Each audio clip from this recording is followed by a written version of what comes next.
Boom, boom, boom. 2-2. Sort the players around to make sense with where they're spawning. And let's go. In the upper left-hand corner of the map, we have a player. He was down 0-2, but he's now 2-2. It's our Teal Protoss player from Dead Pixels. It's Patience.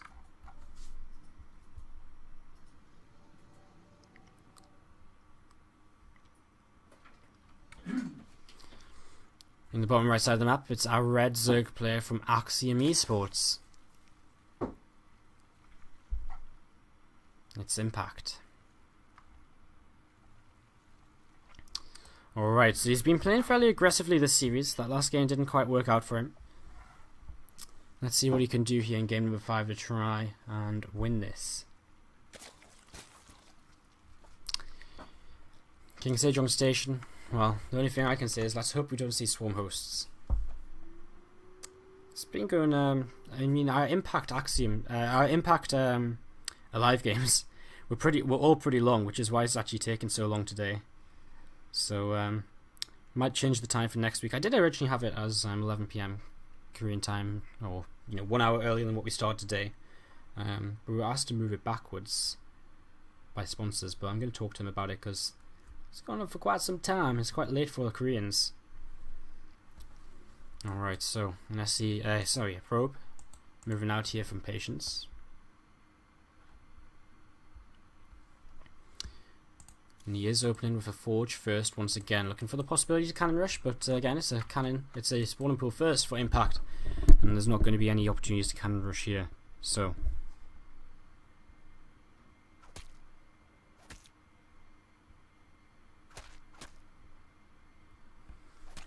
couple of drones getting some good shots off on this probe to help him take this third hatchery a little bit sooner, and he actually drops that in place. Is that a little bit off? I don't know if that's a little bit off. Is that right?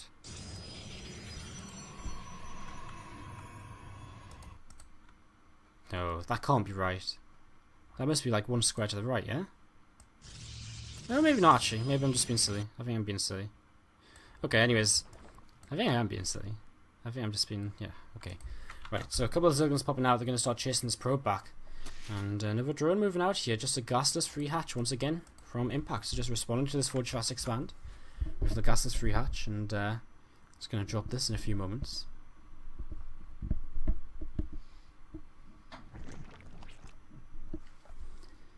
For Patience, he starts up his gateway back at home. His Nexus already on the way. There we go. And cannon coming up as well. So just pretty standard Forge Expand here as this probe gets into the main base on 1 hit point. Just escaping in here. And the Cybercore dropping down. So Cybercore drops down. Hatchery finishes up at the natural here for Impact. Going to be able to start injecting that there. As we see some drones just starting to transfer down. A probe actually making his way out of that base, and we'll be able to move around a little bit with this.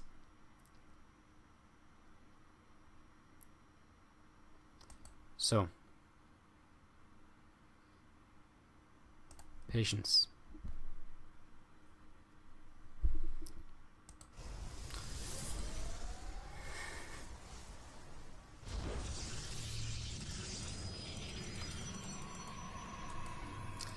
Popping down a Stargate here. Gonna get ready to go into his mid game, which is gonna be I wonder if he goes Phoenix or Oracle. I mean, it could be either or. A bit of an interesting place to place a Stargate, right? Because if Impact wants to, you can come up this side of the ramp and try and have a little bit of a peek, but he's not going to with the Zerglings, not yet at least. So again, what's it going to be, Phoenix or Oracle? I mean, both are great. Oracle and Phoenix, they both do a lot of the same thing. You know, an Oracle just 1 unit, but it can give you a lot of map control. The Revelation is very useful. Phoenix in general will kill more workers and do a little bit more harass. Because, you know, a group of 5 Phoenix can fly over a single Spore Crawler and a Queen, pick up some workers, kill them off and go, whereas an Oracle can't do that so much. Or, you know, you can do it the first time or the second time, but then it's lost some health, then they can't really do it. So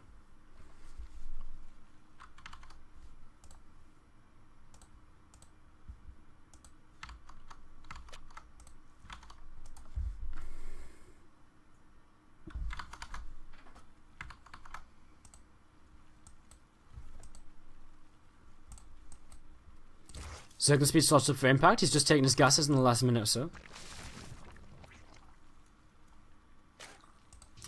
Stalker moving down to the low ground here. And we've got Probe moving down here as well. So, +1's halfway done. We've got 3 extra gates being added on. And here is our Oracle coming out from that Stargate, coming in, getting a couple of kills. We'll move back now, taking a lot of damage.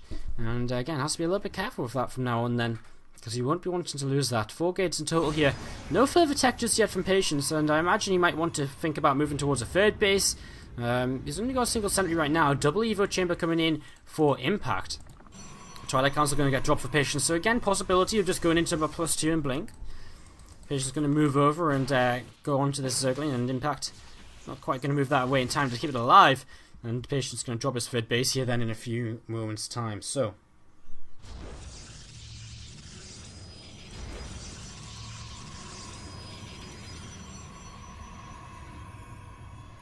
Patience drops that third base. A lot of Lings on the way, and double upgrades coming in here as well. So melee upgrades coming in, and it's going to be, you know, I kind of love this style. I always think it's really cool to see. 4 Zealots being warped in here for Patience. I mean, with +1, it's going to take a lot of Lings to clean this up. But, well, he's got a lot of Lings, so that's fortunate. Oracle coming in as well to try and help out, and you can see, I mean, even though he had quite a few Lings here initially, still lost quite a lot of them. But he cleans this up, and again, what I was about to say is, I actually kind of love this style from Impact. I think it's so cool to watch, and on this map as well, there's so many counter-attack paths. It works so well. Of course, the long-run plan is probably to head up into Ultralisks. As turning around now to deal with this incoming warping, he might be about to lose a queen. He actually gets that queen away, and he'll keep on retreating with it. The Militia Corps can't chase it any further, and it looks as though Impact will find that pylon to clean that up, and at the same time the counter-attack is large, and because Patience has been warping in on the other side of the map, he has no option other than to cancel his third base. No units here to defend, and that's a big setback for him. That's really going to be a big delay on his third base now. Some more sentries coming out. There's going to be so many Zerglings for Impact. He can kind of just sit out the front for a little while and just wait, and you know, it's going to take a lot before Patience can actually move forward and take his third base, and he's adding on more gateways now, and again, I mean, he kind of has to because he's got money to spend. He's got to spend it somewhere. He's not in a good position right now, though. 46 probes to 60 drones. He's struggling to move out to his third base. And he's also a little bit supply blocked. 4 more pylons coming in at the same time, and Impact might very well be looking good here in the next few moments. So, Impact going to move up the right-hand side and move forward here very shortly. Infestation Pit, Roach Warren being added on. Then 1-1 melee upgrades about to finish up, and probably the worst time that these sentries could try and move out. Drops the first couple of forces, and then, I mean, they're pretty good for keeping the sentries alive, kind of, sort of, but it doesn't help them save the third base. And the Zerglings get that cancel on the third base once again, so Impact keeping his opponent pinned back here.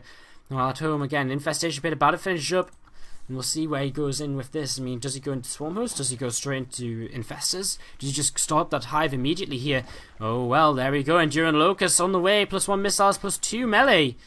And they're going to be seeing ourselves some Swarm Host action. Now it's moving across the map. Patience looking to see what he can maybe do. I think he might just transition this into just a 2 base all in, because he's, I mean, Impact's going to come in. He's going to see no third base. He's going to pick off this pylon. But he has to be thinking, I mean, where's the army? You know, what you doing? No third base still? Okay, well, I kind of know what you're up to. These Zerglings on the counterattack with 1-1 can do so much damage. They're already starting to rip through the shields on this forge, as at the same time, Patience is getting ready to try and come up this ramp. A lot of Zerglings trying to get into the best concave they can. It won't be the best place for them to fight because it's a very narrow choke point. Some Spine Crawlers and Queens here for the defense as well as more buildings being added on. This Cybernex core is actually quite important to pick off. If you pick off that, no further Stalker warp-ins. Although Zealots are probably the best thing to warp in right now against this number of Zerglings. Zerglings coming in from behind, and force fields from either side. Zealots being warped in to reinforce here. Patience just coming up this ramp. Can he make this happen? He blinks forward with the Stalkers. Drones are being pulled, knowing that if he just holds on to this, he's going to win this game. As more Roaches, more Lings on the way out. All of the sentries have gone, so no more force fields. A lot more Zealots are coming in, but they're all kind of stuck in the back, and Impact is also counter-attacking once again. Going to try and break through this cannon, try and break through this gateway. And just see what he can do as he's once again fighting. These units coming up the ramp. There's so many Roaches now, though, and these Roaches going to get through the Zealots fairly easily. And once he's past the Zealots, there's only Stalkers with Blink and +2. But it's a matter of fact that there's just too many Roaches. Every single sentry is going to fall. The Stalkers will fall as well, and I think Impact will push through. He's also broken through into the natural. The probe's falling. And this is going to be it. This is going to be the end of Game 5. This is going to be the end of the Winter Series for today. And Impact will pass through in second place almost definitely now. It would take an absolutely astonishing throw to lose it from this point, right? I mean, 68 supplied to 140 is almost half the worker count. you know, this is it. Impact moves out. He cleans out the pylons. He can move across the map. And, I mean, Impatience has nothing. He doesn't have sentries to force field the units out. He doesn't have, well, he's got Stalkers and Blink Stalkers, and that's it. That is it. He's got maybe a couple of Zealots. Does he even remake his Cybernetics core? Did he remake his Cybernetics core? No, so all he can warp in is Zealots right now from his gateways, which, I mean, against this number of roaches aren't going to be all too useful. Moving across the map, Impact looking as though he's going to get ready to come up this ramp and try and put an end to this. So here we go. Coming up and going to start targeting down this warp gate at the front. And it's going to fall fairly quickly, but he doesn't want to overcommit. He doesn't want to overcommit into this. We've got a Warp Prism coming in and trying to do some damage from Patience at the same time. We've got some Queens chasing that down, trying to get the kill on it so it goes away and doesn't come back. Nice transfuse, keeping one of the Queens alive. Here's some more Zergons coming in to reinforce. As Roaches are going to hit the front door, they're going to take down that Warp Gate that got low beforehand. And we'll start to retreat, but Stalkers blink forward here. They're going to take some free damage. And the Warp Prism gets away. The Zerglings in the main, Zealots in the main were cleaned up. And Patience on the move across the map here, trying to look to see what is going on. So,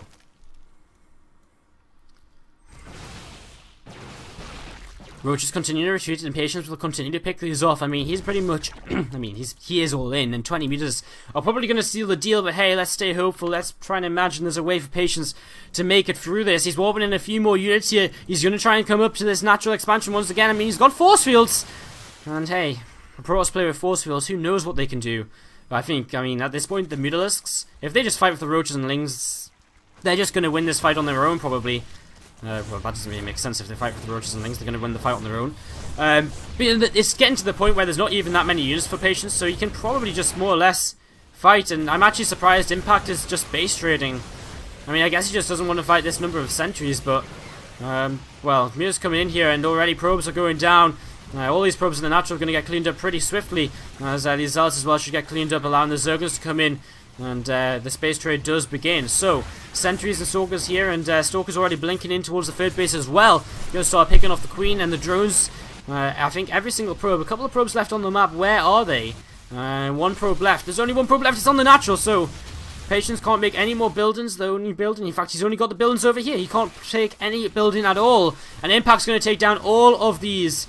He's going to take down the Stargate. He's going to take down the Assimilator. He's going to take down everything, and again, there's no other building on the map here for Patience. Impact already has hatcheries out and about on the map all over, and this is going to be game here in a few moments' time. Patience can continue to try and build this. He's actually just going to kill this. He's just going to GG out, though. And, well, Impact